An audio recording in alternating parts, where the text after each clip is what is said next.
The morning of my wedding day began like any other, quiet and soft, the kind of stillness that belongs to early New York mornings before the city remembers itself. The light was gold and shy, slipping through the half-open curtains and spilling across the wooden floor of my small blue house on Maple Street. It was my favorite kind of light, the kind that made everything feel cleaner, as though the world had just forgiven itself. I remember the smell of brewed coffee still lingering from the night before, and the half-written vows lying beside my bed. I thought it was going to be the happiest morning of my life. But happiness has a strange way of changing its mind. When I stepped out of bed, my foot touched something rough. I looked down and saw a blackened curl of fabric, fragile and broken like the edge of burned paper. My heart went still.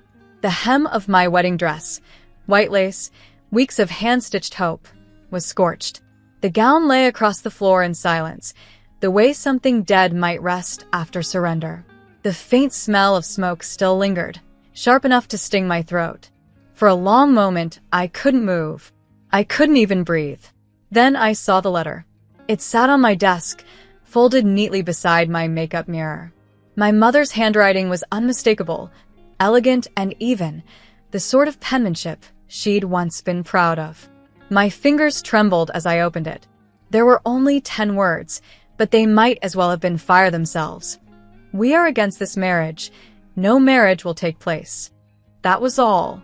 No explanation, no apology, just a verdict. I sank down on the edge of my bed, staring at the wall where sunlight brushed across the old wallpaper. My parents had left for Italy before dawn. I knew because their bedroom door was open and empty, the closet half bare. It wasn't a trip for joy. It was an escape. Europe felt suddenly very far away, and America, my home, felt like a locked room. For years, I had believed my parents and I were a team. My mother, graceful but controlling, and my father, kind but always echoing her choices. We had weathered everything together, his long work hours, her illnesses, my college years paid with borrowed money and quiet sacrifices. But now I saw it differently. Maybe they had never really trusted my choices. Maybe they had been waiting for one big reason to walk away. My phone rang. It was Eric. "I'm 2 blocks away," he said, his voice calm and gentle. I closed my eyes and tried to steady my voice. "Okay," I whispered. He didn't know. He didn't know about the dress, the letter, the betrayal sitting in ashes at my feet. And he didn't know that no one else did either. I had kept our love a secret from everyone. Our town loved gossip more than bread, and I wanted something that belonged only to us. When I met him on the porch, he smiled in that patient way of his. Eric Morgan, with his brown hair always just slightly untidy, and his hands that looked built for both work and kindness. His eyes were the kind that listened even when his mouth didn't move. He was the son of Helena and Robert Morgan, owners of a multinational company in Boston, with offices scattered from Chicago to London. I had met them only twice, both times brief but warm. They were elegant, self-made people, confident without being cruel. But I never mentioned who they were to anyone. I wanted to be loved for myself, not for the shadow of someone's fortune. Eric looked at me then, his eyes falling on the singed edge of my gown. "What happened?" I swallowed hard. "Just a candle." I lied, too quickly. My hands were shaking, and he noticed. He didn't press. That was one of the things I loved about him, his ability to hold space without demanding the whole truth right away. "We'll fix it," he said simply. "We'll figure it out." We sat on the porch steps side by side, the morning air cool and quiet around us. He took out his notebook, the one we'd been using to plan our wedding. Inside were our budgets, our scribbled hopes, our promises written in numbers and ink. Between my savings, which was $4,300 tucked away in a shoebox and $1,200 in my checking account, plus the promise of help from his parents to cover the hall, music, and cake, we had just enough. Love and $5,500 felt like all we needed. When he left to pick up the flowers, I stayed sitting on the wooden steps. The porch had been built by my father's hands 20 years ago. Every board had been sanded by his patience, every nail hammered by his pride. I ran my palm over the railing, rough and familiar. Old but steady, I murmured. Then I laughed quietly, because that's what I'd been calling myself lately. Old dreams, steady heart. I went back inside, folded the letter, and placed it in a drawer. But the words would not stay folded. They burned at the back of my mind. I tried to make coffee and couldn't taste it. I tried to practice my vows, but the sound of my own voice broke halfway through. The silence in the house was enormous. By noon, Sarah arrived, my best friend since college, the kind of woman who always carried light with her. She took one look at my face and didn't need to ask. "Tell me," she said softly. When I showed her the dress, she didn't gasp. She just sighed, rolled up her sleeves, and said, "Well, we'll fix it." We worked for hours, patching the lace, hiding the worst of the burns. She hummed while she sewed, filling the air with something that almost sounded like hope. I kept thinking of my mother's letter and wondering what fear had driven her to write it. Was it pride? Control? Or was it something else? Fear of losing me to a world she didn't understand? As the afternoon light faded, the house began to feel smaller. The wedding that morning had felt like a promise. Now it felt like a battlefield. Still, Sarah wouldn't let me give up. "You'll walk down that aisle," she said, eyes fierce.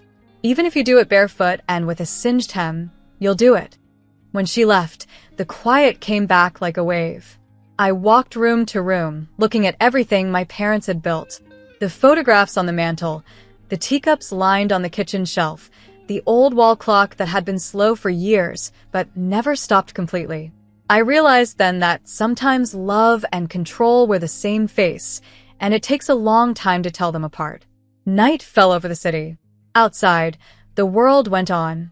Cars, lights, people who didn't know that a burned dress could change the course of a life. I went to my desk, took out a clean page, and wrote my vows again. I wrote them in simple words because truth, when it's real, doesn't need decoration. "I choose to love," I wrote, "even when it costs me comfort. I choose truth, even when it is small. I choose us, even when it is loud outside." When I finished, I folded the paper and placed it beside the repaired gown. I didn't know what would happen in the morning, or whether my parents would ever forgive me, or whether I could forgive them. But I knew this. The fire had already happened. The worst of it was done. What came next would be built, not burned. I turned off the lights and went to bed, the faint smell of smoke still in the air. A reminder that some beginnings start only after something has been turned to ash.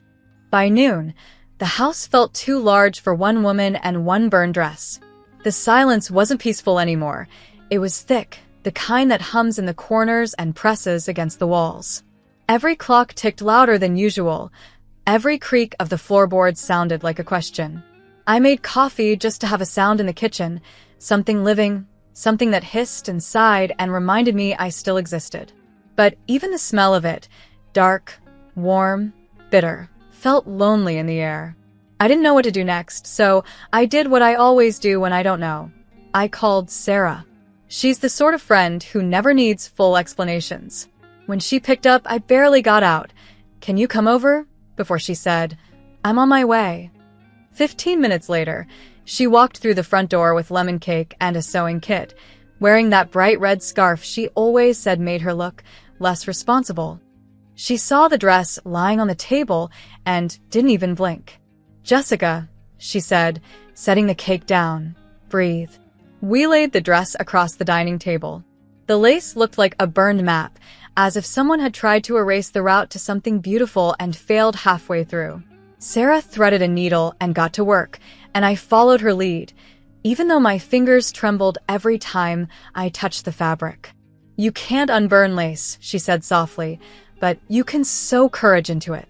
She smiled at me, that half grin that always felt like sunlight sneaking through clouds. We worked quietly, the rhythm of needle and thread making its own kind of peace.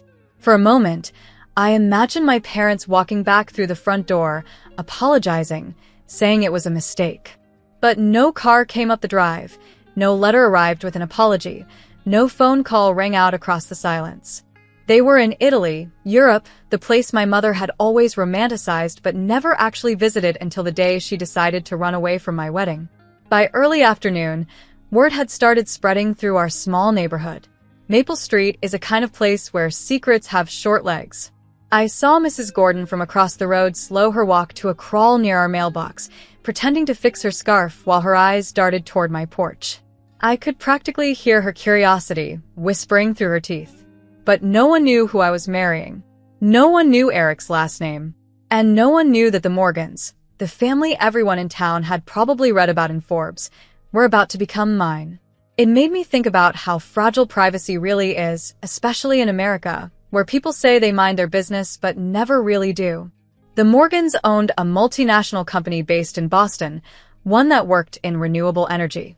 Just last week, I'd proofread a press release at work that mentioned a $120 million contract they'd signed for new solar grids in Chicago and London. I remember blinking at that number for a full minute. It didn't feel real.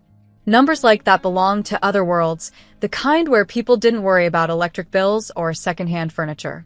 I work part-time in their communications department. I write copy, edit web content, sometimes press releases. I'm the one who counts commas and corrects headlines. It's not glamorous, but it's honest work. Eric never wanted me to feel small next to his family's wealth. And truthfully, he never made me feel that way. But I had chosen to keep who he was a secret from everyone because I didn't want people to measure my love in dollars or stock shares. I wanted it to be my story, messy, human, real.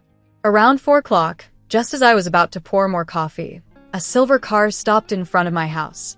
It wasn't Eric's. My heart raced a little when I saw who stepped out. Helena Morgan. She wore simple black flats and a soft gray jacket that looked expensive only because it fit her perfectly.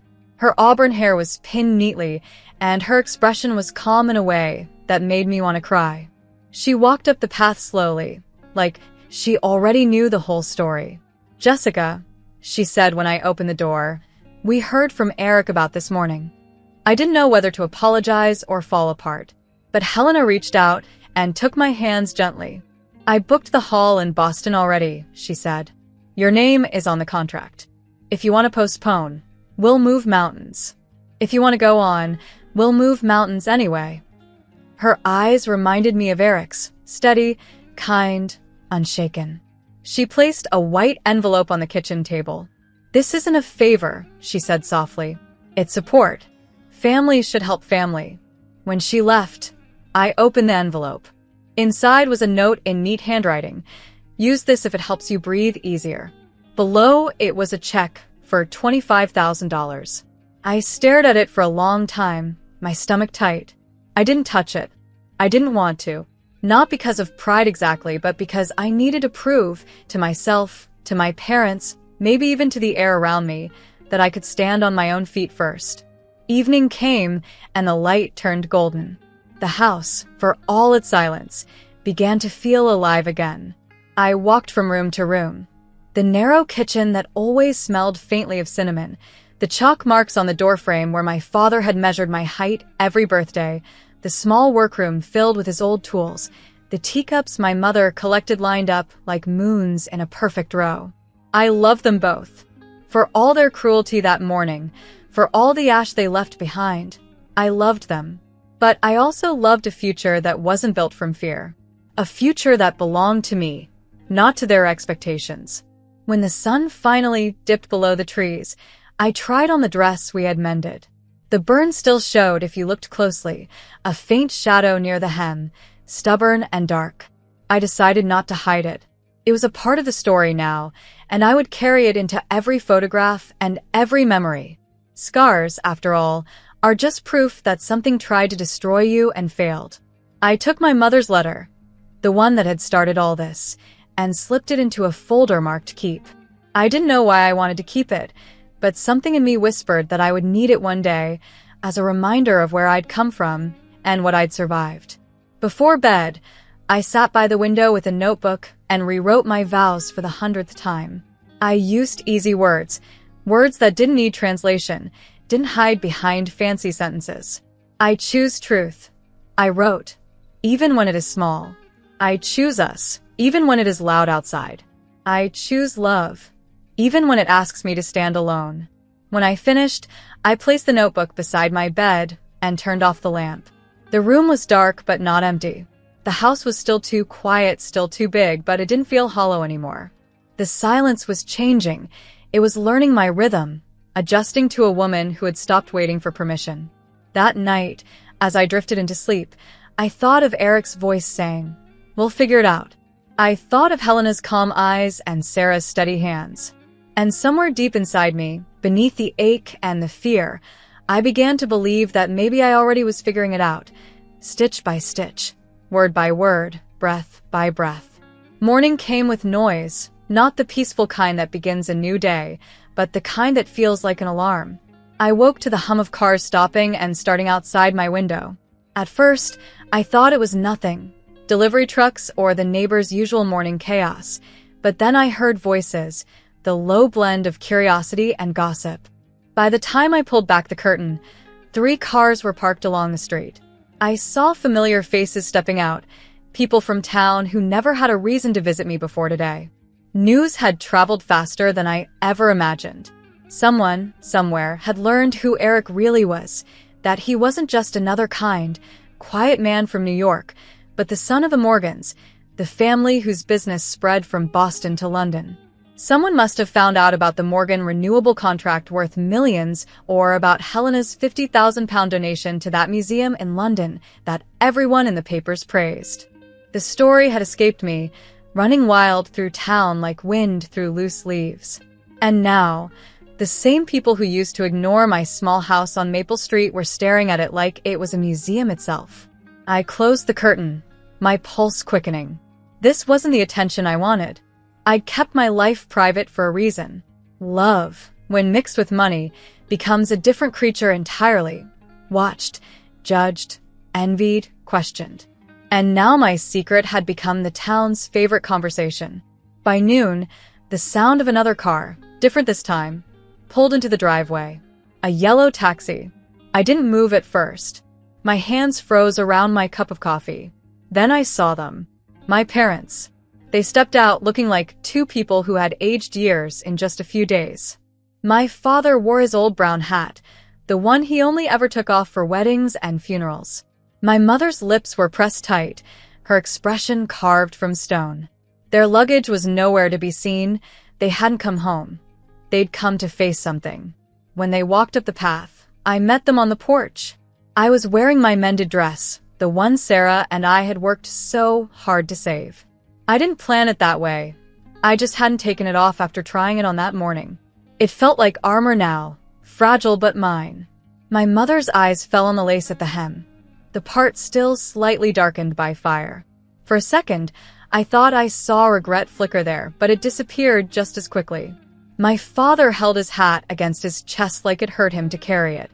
"Jessica," he began, voice rough from travel. "We didn't understand. We didn't know." He stopped mid-sentence. His gaze had shifted past me, toward the street. A sleek black car had just pulled up behind the taxi. The door opened, and out stepped Helena Morgan, graceful as always, followed by Eric, his hand holding a bouquet of white roses. The world went still. My parents' faces froze like ice. My mother's lips parted slightly, her disbelief painted clear. My father's eyes widened in slow realization. The Morgans, the name they had once spoken with a tone of distant awe, was now standing on our front walk. Helena walked forward, calm and poised, the kind of woman who didn't need to raise her voice to command attention. Eric followed her quietly, setting the roses on the porch railing as though they belonged there. There was a silence then, heavy and long, the kind that holds all the things people are too afraid to say. My mother finally spoke first, her tone trembling between pride and shame. "You should have told us," she said. "We thought," her voice cracked. "We thought he wasn't good enough for you. We thought you'd chosen beneath yourself." I almost laughed, not cruelly, but because the irony was too heavy to bear. "Beneath me?" I repeated, the words soft but sharp. "You burned my dress. You left me a letter that said I wasn't allowed to love him. You didn't even stay to ask who he was." My mother's face crumpled, and for a moment, I saw the truth of it. She hadn't left out of hatred. She'd left out of fear. Not of Eric, but of losing control, of losing me. "You left me," I said again, quieter now. "You asked me to be smaller than your fear." I felt Eric's hand find mine. His palm was warm, steady. My mother's eyes fell to that gesture, and something in her melted, though she fought to hide it. Helena took a small step forward. "Mr. and Mrs. Harper," she said in her composed Boston accent, "our children are marrying because they are in love. The company is not a dowry. It's a business, sometimes a blessing, sometimes a headache." Her smile was kind but firm. My father, still holding his hat like a fragile thing, finally smiled back, faintly, almost in surrender. "Headaches I can understand," he said softly. The tension in the air broke. We all went inside, the six of us. Me, Eric, my parents, Helena, and Robert Morgan, who had arrived quietly a few minutes later. The living room, once empty and cold, filled with the smell of coffee again. I made a fresh pot, grateful for the small task to keep my hands from shaking. My father began to talk, maybe because silence felt too heavy. He told Eric about building this house for $38,000 back in the 1980s, how every board was nailed by hand, how he and my mother had painted the walls with leftover paint from the hardware store because they couldn't afford better. There was pride in his voice when he said it. I listened, realizing I'd never truly heard that story before. My mother added small details, the argument about whether to choose the blue or the beige for the kitchen, the way they'd laughed when the cat walked through the wet paint. For the first time in years, their words weren't sharp. They were soft and human again. Then Helena shared a story of her own, about her first apartment in Boston, where she and Robert had lived with nothing but 2 chairs and a mattress for almost a year while their business was just an idea. "We didn't have money then," she said with a smile. "Just faith that something would grow." I looked at Eric, and he looked at me like I was a lighthouse, something steady he could find even in fog. We didn't solve everything that day. The past doesn't vanish because you drink coffee together. But we named it, and somehow that helped. The naming of wounds is the first step toward healing them. When it was time for my parents to leave, my mother hesitated at the door. She reached into her purse and pressed a few folded bills into my palm. $200, she said. "It's not much, but..." I stopped her and gently pressed the money back into her hand. "Buy a ticket back to Italy one day," I told her. "With me. Let's go for joy next time, not escape." Her lips trembled, and for the first time since my childhood, she pulled me into her arms. "You sound just like me when I was young," she whispered. "I hope so," I said. As their taxi drove away, I stood on the porch with Eric's arm around my shoulders. The air was cool, the world finally quiet. Inside the house, the coffee cup still sat warm on the table, and for the first time in a long time, the silence felt peaceful again. Not empty, not heavy, just alive. We married in Boston on a windy Saturday. The sea outside the chapel roared like it wanted to witness every word. My mended wedding dress shimmered softly under the light. The burn mark at the hem faint but still there, a small scar that told the truth. Eric's eyes filled when I reached him. My parents sat in the front row, their faces calm at last. When the vows ended, my mother wept openly, and my father smiled the quiet smile I hadn't seen since I was a child. After the laughter, the cake, and the toasts, we drove home to New York instead of staying in Boston. We wanted to begin where everything had almost fallen apart, the small blue house on Maple Street. That night we turned on every lamp, every porch light, every flicker of brightness, until the rooms glowed warm and alive. It was our way of saying, we made it back. Life afterward was not a fairy tale, but it was honest. Mornings began with coffee and sleepy jokes. Evenings ended with Eric's head on my shoulder as we talked about bills, dreams, and how much we could save this month. We decided to put away $1,000 each month until we reached a number that felt like freedom, though freedom, we learned, is not a number at all but a feeling.